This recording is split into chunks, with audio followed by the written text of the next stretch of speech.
Doctor Dolittle अपनी रसोई में बैठे थे और एक आदमी कैट्स फूडमैन से बात कर रहे थे जिसे पेट दर्द था। वो आदमी डॉक्टर से कहता है कि तुम इंसानों के डॉक्टर बनना छोड़ दो और जानवरों के डॉक्टर बन जाओ। उसी समय एक तोता पोलिनेशिया खिड़की पर बैठा बारिश देख रहा था और गाना गा रहा था, लेकिन वो गाना बंद करके उनकी बात सुनने लगा। वो आदमी डॉक्टर से कहता है कि तुम जानवरों के बारे में यहाँ के दूसरे डॉक्टरों से ज़्यादा जानते हो और तुमने जो किताब लिखी है वो बहुत अच्छी है। वो ये भी कहता है कि उसकी पत्नी पढ़ी लिखी है और उसने उसे वो किताब पढ़कर सुनाई, इसलिए उसे लगता है कि डॉक्टर जानवरों को बहुत अच्छी तरह समझते हैं, जैसे वो खुद कभी जानवर रहे हों। जब वो आदमी चला जाता है तो तोता उड़कर डॉक्टर के पास आता है और कहता है कि वो आदमी सही कह रहा था, तुम्हें जानवरों का डॉक्टर बनना चाहिए क्योंकि लोग तुम्हारी कदर नहीं करते लेकिन जानवर करेंगे। डॉक्टर कहते हैं कि जानवरों के डॉक्टर तो पहले से ही बहुत हैं, लेकिन तोता कहता है कि उनमें से कोई भी अच्छा नहीं है। फिर तोता डॉक्टर से पूछता है कि क्या तुम्हें पता है कि जानवर बात कर सकते हैं।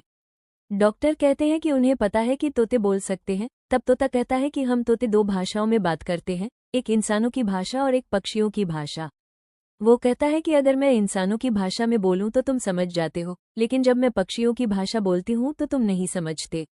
डॉक्टर आश्चर्य से पूछते हैं कि इसका क्या मतलब है। तोता बताता है कि इसका मतलब है, क्या दलिया गर्म हो गया है। डॉक्टर कहते हैं कि तुमने पहले कभी मुझसे इस तरह बात नहीं की।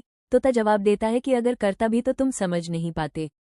डॉक्टर बहुत उत्साहित हो जाते हैं और कहते हैं कि मुझे और सिखाओ, मैं इसे लिखूंगा और मुझे पक्षियों की भाषा शुरू से सिखाओ। इस तरह डॉक्टर को पता चलता है कि जानवरों की अपनी भाषा होती है और तोता पूरे दिन उन्हें नए शब्द सिखाता रहता है। खाने के समय एक कुत्ता जब आता है तो तोता कहता है कि देखो वो तुमसे बात कर रहा है, लेकिन डॉक्टर कहते हैं कि वो तो बस अपना कान खुजा रहा है। तब तोता समझाता है कि जानवर हमेशा मुंह से नहीं बोलते बल्कि अपने कान, आंख, पूंछ और शरीर के इशारों से भी बात करते हैं। वो डॉक्टर को दिखाता है कि कुत्ता अपनी नाक हिलाकर पूछ रहा है कि क्या बारिश रुक गई है। धीरे धीरे तोते की मदद से डॉक्टर जानवरों की भाषा सीख जाते हैं और अब वे उनसे खुद बात कर सकते हैं और उनकी बात समझ सकते हैं। अंत में डॉक्टर इंसानों का डॉक्टर बनना छोड़ देते हैं और जानवरों का डॉक्टर बन जाते हैं।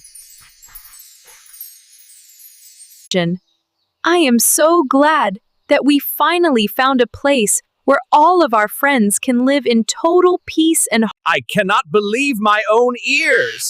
Squawk! It is true, I am the smartest bird you will ever meet, Doctor.